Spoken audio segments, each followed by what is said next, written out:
Vendredi 11 juillet 2014, Madame, Messieurs, bonsoir et merci de votre fidélité.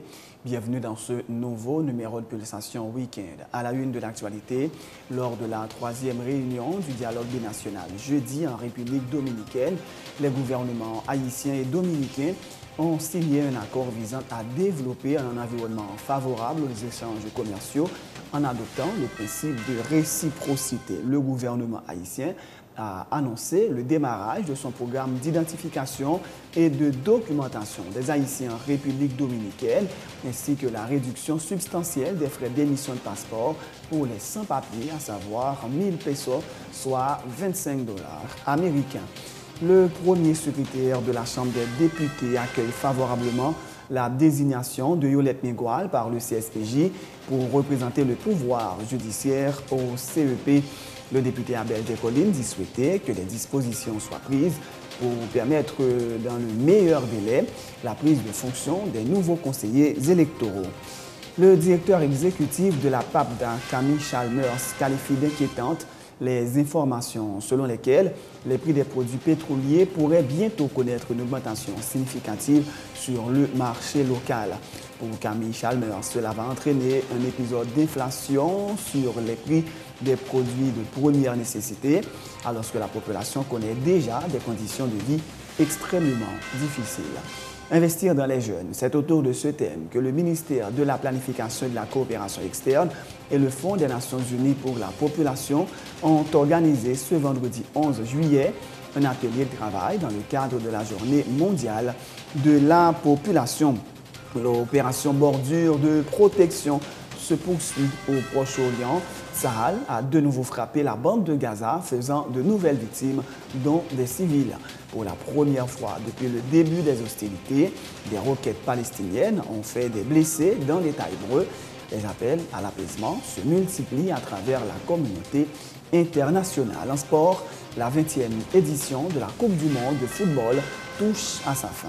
Il ne reste que 2 matchs à disputer. Celui pour la 3e place entre le pays hôte, le Brésil et les Pays-Bas, ce samedi, et la grande finale qui opposera dimanche l'Allemagne à l'Argentine au Maracana. Madame, Messieurs, restez branchés pour le développement de ces titres et de bien d'autres.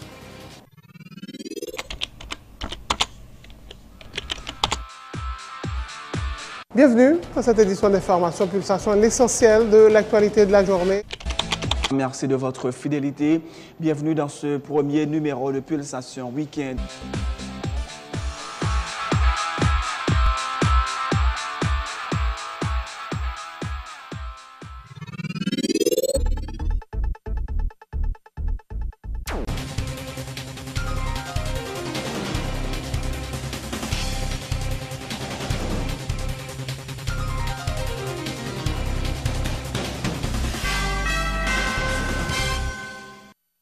Dorochia, bienvenue dans le développement du journal en couverture lors de la 3e réunion du dialogue binational jeudi en République dominicaine. Les gouvernements haïtiens et dominicains ont signé un accord visant à développer un environnement favorable aux échanges commerciaux en adoptant le principe de réciprocité. Les échanges commerciaux de biens et de services par voie terrestre se feront à travers les 4 bureaux de douane établis officiellement et de manière conjointe. Wanamet Darabong, Bayader Comendadol, Malpas Jimani, Ons-Apitre, Pédernal. Chacune des parties convient de faciliter sur son territoire l'importation de biens et de services sans mesure discriminatoire. Pendant la réunion, les questions migratoires et de documentation des ressortissants des 2 pays ont également été évoquées.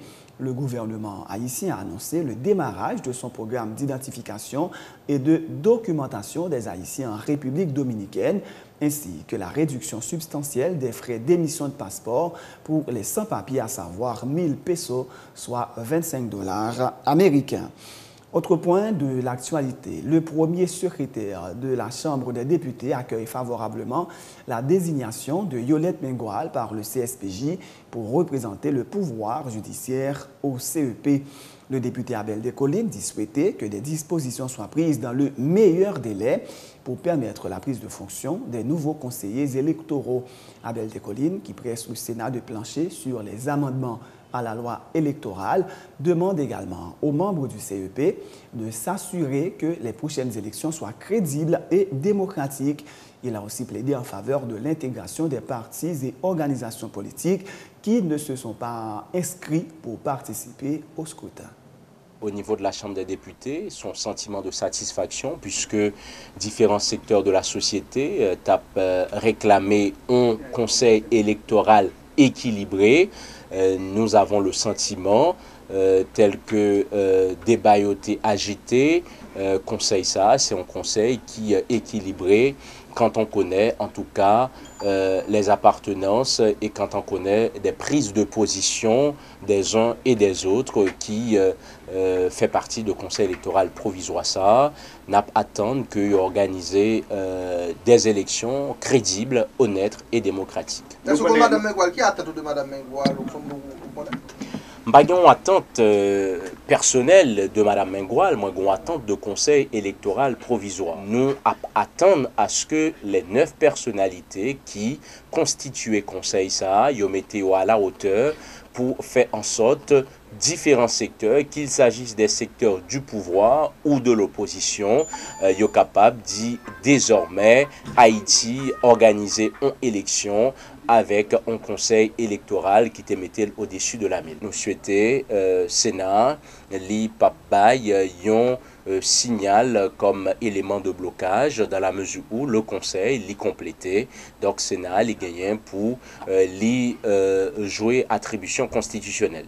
D'ailleurs, nous autres, au niveau du bureau de la Chambre des députés, dans la plus prochaine conférence des présidents, on a même donné la peine pour que nous inscrits dans le menu, éventualité, si sénateur tapoter des modifications dans la loi électorale qui devant y aura, pour que dès cette semaine, nous décréter la permanence au niveau de la Chambre des députés pour voter dans les mêmes termes ensemble avec eux, question de faciliter l'organisation des élections à la fin de l'année qui est indispensable pour Haïti.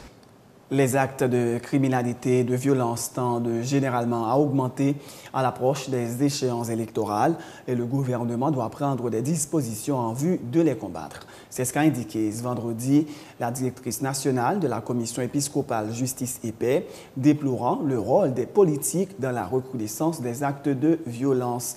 Il y a des hommes politiques qui ne s'appuient que sur la violence pour accéder et se maintenir au pouvoir, a souligné Jocelyne Cola-Noël, qui rappelle que depuis 2002, près de 10 000 morts violentes ont été enregistrées dans la zone métropolitaine de Port-au-Prince.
Autre point de l'actualité, le directeur exécutif de la PAPDA, Camille Chalmers, qualifie d'inquiétantes les informations selon lesquelles les prix des produits pétroliers pourraient bientôt connaître une augmentation significative sur le marché local. Pour Camille Chalmers, cela va entraîner un épisode d'inflation sur les prix des produits de première nécessité, alors que la population connaît déjà des conditions de vie extrêmement difficiles. Camille Chalmers, qui parle d'agression contre la population, accuse les autorités haïtiennes de ne pas prendre en compte les besoins des citoyens. Pourquoi le logement et l'alimentation ne font pas partie des priorités du gouvernement exprimées dans le projet de budget récemment déposé au Parlement, se demande l'économiste. Il déplore également la mauvaise gestion des fonds que génère le programme Petro-Caribé qui, soutient-il, aurait dû être investi de façon à permettre au pays de parvenir à une souveraineté énergétique. Il y a plusieurs informations et déclarations et ministre Finance là et en pile rumeur au niveau de distributeurs produits pétroliers fait mon quoi que effectivement pour gagner une augmentation importante de prix à la pompe de différents produits pétroliers. Bon, c'est qui est extrêmement inquiétant dans la mesure où nous avons une conjoncture difficile pour la population, une conjoncture qui est caractérisée par une perte de pouvoir d'achat. Nous voyons que Jean Goudelin a perdu valeur très rapidement. On est déjà à 45,6 à peu près pour $1 américain. Et il est clair que toute augmentation de prix produits pétroliers a des conséquences très graves sur conditions de la vie de la population. Et il a entraîné un épisode d'inflation importante sur tout produit de première nécessité. Donc nous-mêmes nous considérons que c'est une très grave erreur, une grave agression contre la population. Et il poser des questions par rapport à la gestion globale qu'a faite au niveau de produits importés et de prix produits importés. Une chose que nous remarquons, c'est que pas aucun effort qui est fait pour que un alignement de prix produits que a consommé dans le pays d'Haïti par rapport à prix sur le marché international. En général, bourgeoisie d'import-export réalisait des surprofits de l'ordre de 150%, de l'ordre de 200%, même sur des produits stratégiques. Un bagage qui est absolument inacceptable et que l'État haïtien n'a pas jamais dénoncé. Maintenant, sous produits pétroliers, c'est vrai que pendant la dernière année, il y a eu une certaine stabilité, mais il posait question par rapport à la gestion fonds Petro-Caribé, puisque l'État haïtien gagnait des liquidités extrêmement importantes de plusieurs centaines de millions de dollars américains, et c'est des fonds qui étaient capables d'utiliser non seulement dans des investissements à caractère social, mais dans des investissements pour que le pays soit capable d'arriver à une certaine souveraineté énergétique. Il faut gagner l'État qui connaît que la vie en Haïti. Nous, aujourd'hui, nous avons un découplage complètement, divorce total entre le système politique dominant, Jean l'État a géré avec besoin de population. Comment on peut comprendre par exemple que dans le budget que l'État haïtien a voté aujourd'hui, il n'y a pas de logement priorité après la catastrophe du janvier? Comment se fait-il que dans le budget que a voté dans le pays aujourd'hui, il n'y a pas de question alimentation priorité? Alors qu'on connaît que nous avons un problème de malnutrition, quand on a presque moitié de la population qui n'a pas qu'à manger normalement 3 fois par jour. Nous avons l'État qui est toujours à travailler contre l'intérêt pays et qui a travaillé contre l'intérêt de la population. Le député Sadrak Dieudonné appelle le gouvernement à diminuer l'enveloppe allouée au financement des programmes d'apaisement social afin de continuer à subventionner les prix des produits pétroliers sur le marché. C'est le choix le plus rationnel à faire pour éviter une explosion sociale, selon le président du bloc parlementaire pour le redressement institutionnel. Moi, je pense que le gouvernement a besoin de continuer à subventionner les prix produits pétroliers. Et même pour les capables de compenser le déficit, ça l'a fait. Nous pensons que les besoins qu'on y a réduit et subventions sous programme bidon. Comme par exemple, Petit Maman Chéri, Corée étudiant, parce que nous-mêmes nous avons contact avec les étudiants. Les étudiants disent qu'ils n'ont pas besoin de l'argent. Et même gens pour Petit Maman, même tout, en pile, ils disent qu'ils n'ont pas besoin de l'argent.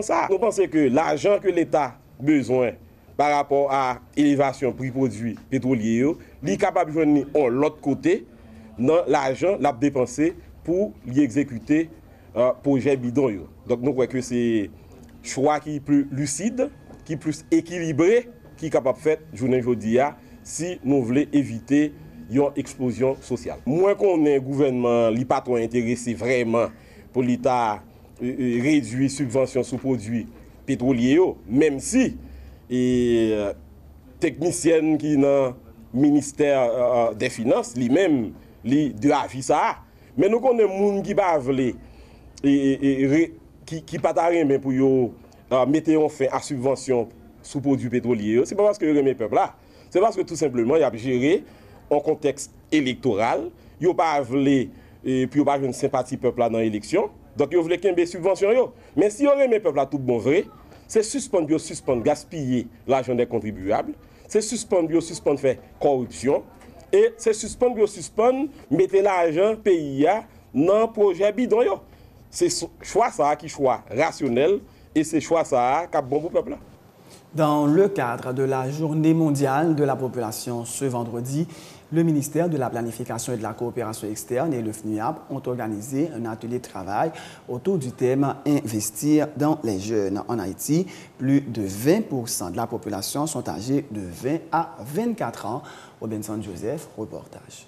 Investir dans les jeunes, c'est autour de ce thème que le ministère de la Planification et de la Coopération externe et le Fonds des Nations Unies pour la population ont organisé ce vendredi 11 juillet un atelier de travail dans le cadre de la Journée mondiale de la population. L'occasion pour le représentant adjoint de la FNUAP en Haïti, Sheika Fall, de faire état de plan axé notamment sur l'amélioration de l'accès à l'éducation sanitaire, la promotion du service de santé de base et de planification familiale chez les jeunes. La création d'un environnement décisionnel, l'amélioration de l'accès à une éducation sanitaire en matière de sexualité comprenant la planification familiale et la prévention du VIH.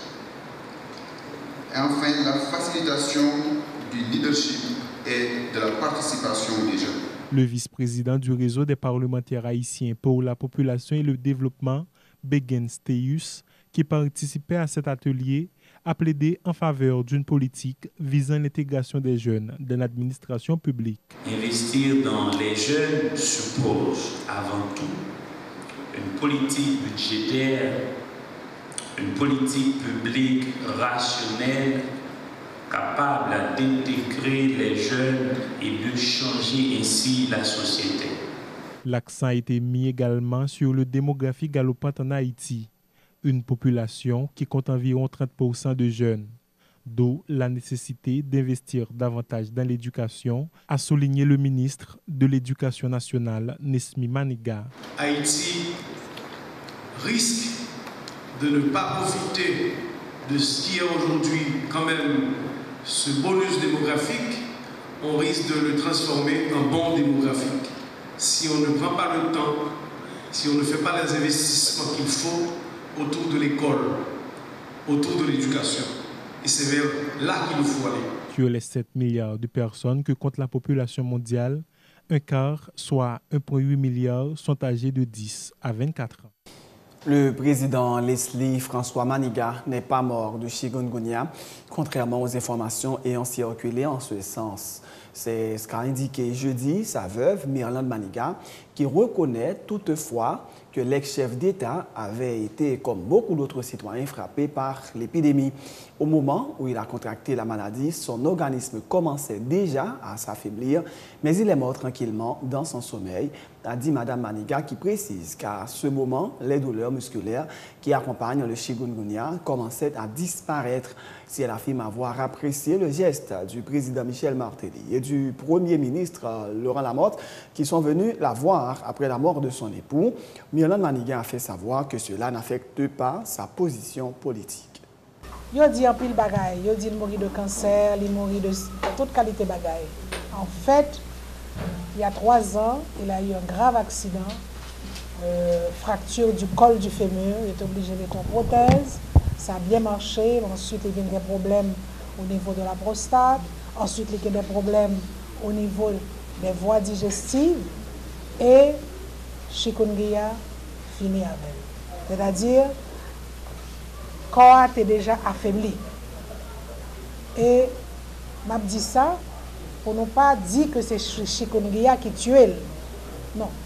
D'après médecins, d'après spécialistes, et comme son bagage qui est d'intérêt public, capable de dire, c'est pas, il ne faut pas mourir de chikungunya.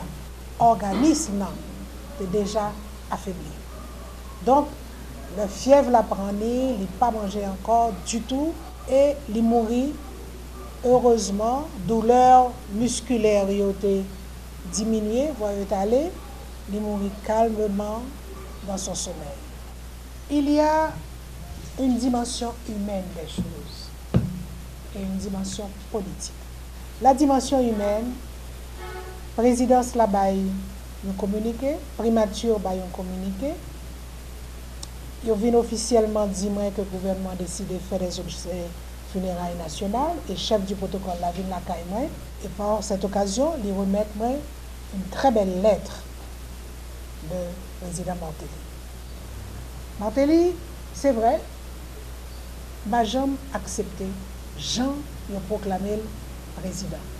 Cependant, il vient la caille me recevoir comme on reçoit le président de la République.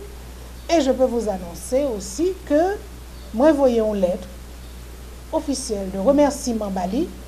Vous voyez le tour par le Premier ministre Lamotte. Moi, dit, Monsieur le Premier ministre, Monsieur le Président. Il y a donc deux dimensions. Et je ne crois pas que l'émotion soulevée par la mort du président Maniga est capable d'affecter les positions politiques. Nous sommes à la fin de ce journal et merci de l'avoir suivi. Juste avant de vous quitter, voici le rappel des titres. Lors de la 3e réunion du dialogue binational jeudi en République dominicaine, les gouvernements haïtiens et dominicains ont signé un accord visant à développer un environnement favorable aux échanges commerciaux en adoptant le principe de réciprocité. Le gouvernement haïtien a annoncé le démarrage de son programme d'identification et de documentation des Haïtiens en République dominicaine, ainsi que la réduction substantielle des frais d'émission de passeport pour les sans-papiers, à savoir 1000 pesos, soit 25 $ américains. Le premier secrétaire du bureau de la Chambre des députés accueille favorablement la désignation de Yolette Mengual par le CSPJ pour représenter le pouvoir judiciaire au CEP. Le député Abel Descollines dit souhaiter que les dispositions soient prises dans le meilleur délai pour permettre la prise de fonction des nouveaux conseillers électoraux. Le directeur exécutif de la PAPDA, Camille Chalmers, qualifie d'inquiétantes les informations selon lesquelles les prix des produits pétroliers pourraient bientôt connaître une augmentation significative sur le marché local. Pour Camille Chalmers, cela va entraîner un épisode d'inflation sur les prix des produits de première nécessité, alors que la population connaît déjà des conditions de vie extrêmement difficiles. Investir dans les jeunes, c'est autour de ce thème que le ministère de la Planification et de la Coopération externe et le Fonds des Nations Unies pour la population ont organisé ce vendredi 11 juillet un atelier de travail dans le cadre de la Journée mondiale de la population à l'étranger. L'opération Bordure de protection se poursuit au Proche-Orient. Sahel a de nouveau frappé la bande de Gaza, faisant de nouvelles victimes, dont des civils. Pour la première fois depuis le début des hostilités, des roquettes palestiniennes ont fait des blessés dans l'État hébreu. Les appels à l'apaisement se multiplient à travers la communauté internationale. Et puis en sport, la 20e édition de la Coupe du monde de football touche à sa fin. Il ne reste que 2 matchs à disputer. Celui pour la 3e place entre le pays hôte, le Brésil, et les Pays-Bas ce samedi, et la grande finale qui opposera l'Allemagne à l'Argentine dimanche au Maracana. C'est la fin de ce journal. Merci de l'avoir suivi. Bonne suite de programme et bon week-end sur Télépluriel.